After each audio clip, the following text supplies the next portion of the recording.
Di part 2 ini saya akan menjelaskan mengenai sifat-sifat limit, sekaligus contoh dari sifat-sifat limit tersebut. Nah, adik-adik jangan sampai skip video ini ya, supaya kalian tuh paham benar bagaimana sifat-sifat limit tersebut. Kalian juga bisa mencatat hal-hal yang penting. Saksikan video ini sampai akhir. Nah, sifat-sifat limit fungsi aljabar. Nah, di sini nanti saya akan menjelaskan nih ya, sifat-sifat limit fungsi aljabar. Setelah adik-adik menonton video ini, kakak berharap kalian mengetahui sih apa aja sifat-sifat limit fungsi aljabar tersebut dan contohnya bagaimana ya. Apa saja sih sifat-sifat fungsi aljabar itu? Langsung saja ya. Sifat yang pertama adalah limit X mendekati C untuk K, atau limit K untuk S mendekati C itu sama dengan K. Misalnya limit 3 untuk S mendekati 2 itu sama dengan adalah 3, karena apa? X nya kan tidak ada, langsung kan? Berarti langsung aja ke 3. Itu sifat yang pertama. Nah, sifat yang kedua, limit X untuk X mendekati C sama dengan C. Kok bisa langsung C? Nah, seperti yang di video part sebelumnya, jika itu bisa langsung disubstitusikan, maka kita langsung mensubstitusikan. Karena apa? X dan C itu adalah domain dari suatu fungsi f(x). Misalnya di sini adalah fungsinya itu adalah x. X ini fungsi f(x) sama dengan x, maka bisa langsung disubstitusikan C ke sini, berarti x-nya ini sama dengan C. Nah, ini contohnya, limit x untuk x mendekati 2 sama dengan 2, langsung disubstitusikan ya. Karena ini masih bentuknya tentu, belum bentuk tak tentu, jadi langsung disubstitusikan.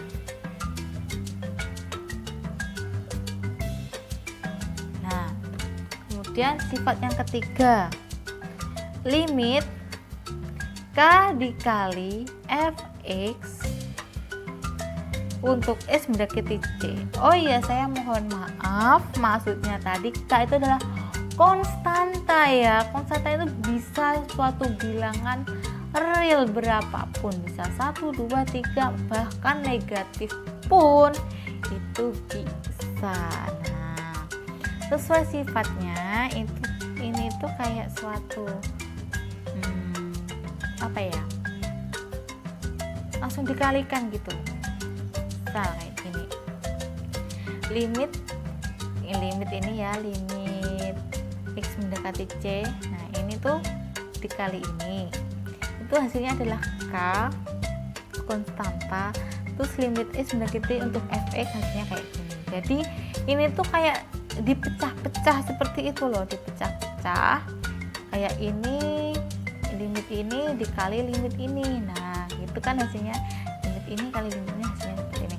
Nah, contohnya seperti ini nih, limit 3 dikali 2x plus 5 untuk S mendekati 2 sama dengan. Nah, sesuai sifatnya nih, langsung saja, nggak usah ditulis limit-limit, karena itu kan sudah sifat pertama yang sudah kalian pelajari di slide tadi ya, sudah lihat maksudnya. Nah, kayak gini, tetap nih 3 ya, 3 dikali, nah dikali limit limit 2x plus 5 untuk S mendekati 2. Nah, ini kan bisa disubstitusikan, jadi langsung saja disubstitusikan. 2 kali 2 sama dengan 4 ditambah 5 sama dengan 9 ya.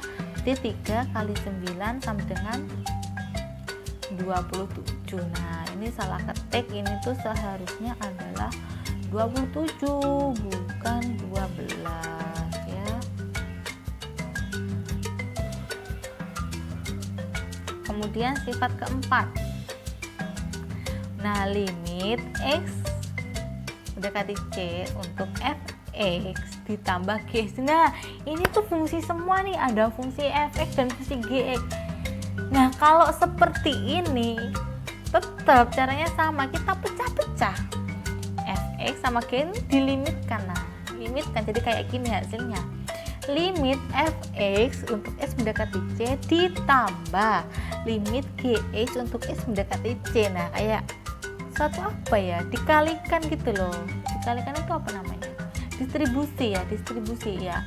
Kayak sifat ini dikali ini, kemudian ditambah ini dikali ini, seperti itu. Nah, langsung ke contoh. Misalnya fungsi Fx itu sama dengan X plus 1 dan Gx atau fungsi Gx itu sama dengan 2X. Ditanyakan limit limit Fx plus Gx untuk S mendekati 2 itu sama dengan berapa gitu. Nah, ini kita mencari limit fungsi Fx-nya dulu. Limit fungsi Fx untuk S mendekati 2 itu sama dengan berapa gitu. Ini kan fungsinya itu ini X plus 1. Langsung ditulis kembali, saya tulis kembali biar kalian paham. Langsung disubstitusikan saja karena ini bisa disubstitusikan. Berarti 2 tambah 1 sama dengan 3. Nah, kemudian kita cari limit fungsi dari Gx untuk X mendekati 2. Nah, kita tulis ulang nih. Fungsi yang ini kita tulis ulang di sini. Berarti limit 2x untuk S mendekati 2 sama dengan, nah ini kan juga bisa langsung disubstitusikan. Jadi 2 kali 2 sama dengan 4. Sesuai dengan sifatnya kayak gini ya. Berarti limit Fx plus Gx untuk S mendekati 2 itu kan hasil ini ditambah ini. Nah, untuk hasilnya limit Fx untuk S mendekati C, nah ini kan sama dengan ini ditambah ini. Nah, hasilnya ini berarti 3 ditambah 4 sama dengan 7. Kayak ini tambah ini. Nah, sesuai rumus, sesuai sifatnya ya. Kemudian sifat kelima. Ada nih, sifatnya ada banyak ya ternyata. Limit untuk Fx min Gs untuk X min C. Nah, ini juga sama saja seperti yang ditambah tadi, bedanya cuma tandanya ini. Jadi penyelesaiannya itu sama. Nah, sama saja, bedanya cuma ini. Tadi kan 3 tambah 4, sekarang 3 dikurangi 4 sama dengan negatif 1. Seperti itu. Sudah paham kan? Ya, alhamdulillah kalau sudah paham. Nah, kemudian sifat keenam itu ada limit untuk Fx dikali Gx untuk S mendekati C sama dengan untuk limit Fx untuk S mendekati C dikali Gx untuk S mendekati C. Nah, caranya juga sama saja, ini bedanya apa? Di tandanya saja, pokoknya sifatnya distribusi, entah itu tandanya apa tetap ditulis. Kalau untuk bilangan kan kalau dikali kan nggak boleh, tapi kalau di limit itu boleh, tetap ditulis kayak gini ya. Yang beda tuh cuma apa ini, tandanya saja. Nah, contohnya kayak gini. Nah, tadi kan sudah dicari ya, sudah dicari, hasilnya tetap sama. Nah, kayak gini, bedanya cuma kali. Tadi kan 3 ditambah 4 sama 3 kurang 4, sekarang kan tandanya kan kali, jadi 3 kali 4 sama dengan 12. Gitu. Sifat ketujuh. Nah, limit untuk Fx per Gs dimana X-nya itu mendekati C. Nah, tandanya itu tetap sama adik-adik, maupun itu dikali maupun itu di jumlah, kurang, kali, bagi itu sama. Saya juga mengambil contohnya itu sama soalnya. Nah, sama saja kan ini, coba diperhatikan. Kan tadi kalau dikali ini kan dibagi per, itu artinya bagi ya, per itu artinya bagi, berarti 3 bagi 4 sama dengan 0,7. Jadi hasil dari limit fx per gx di mana x mendekati 2 itu hasilnya 0,75 seperti ini. Oke. Nah, sifat ke-8 untuk limit fx pangkat n di mana x mendekati c itu sama dengan limit fx untuk x mendekati c ini dipangkatkan hasilnya, hasil dari limit fx di mana x mendekati c nanti hasilnya adalah dipangkatkan. Nah, contohnya fx itu kan sama dengan x plus 1. Ditanyakan limit f x pangkat 3 di mana x mendekati 2 itu sama dengan berapa? Nah, jawabannya kita cari dulu nilai dari limit fx mendekati 2 untuk x mendekati 2. Hasilnya adalah, kita tulis kembali kayak gini, limit x plus 1 di mana x mendekati 2 itu sama dengan, nah bisa langsung disubstitusikan kayak tadi, 2 ditambah 1 sama dengan 3.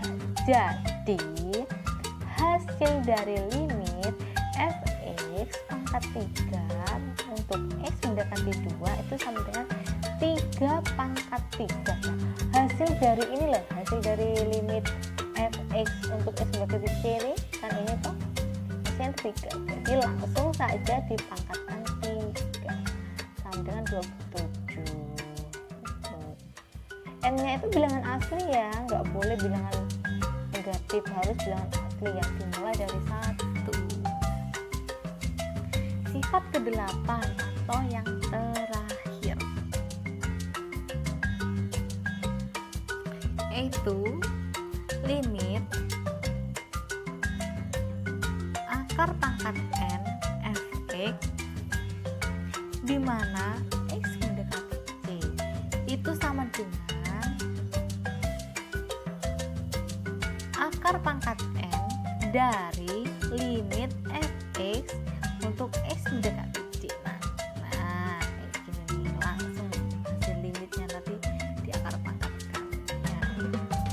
Contoh misalkan f-nya x plus 1, ditanyakan limit x mendekati 7, ditanyakan limit akar pangkat 3 dari fx untuk x mendekati 7 itu sama dengan berapa ya. Nah, kita cari dulu nih limit fx untuk x mendekati 7 nya itu berapa. Nah, misalnya kita substitusikan kan ya, ditambah 1 sama dengan 8. Nah, hasilnya kan tadi hasil dari limitnya itu kita akar pangkatkan n, dari n-nya berapa? 3.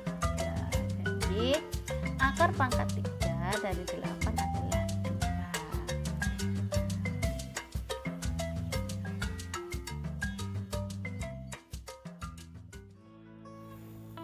Demikian video pembelajaran ini, semoga bermanfaat bagi adik-adik di depannya ya. Sekian dari saya, wassalamualaikum warahmatullahi wabarakatuh.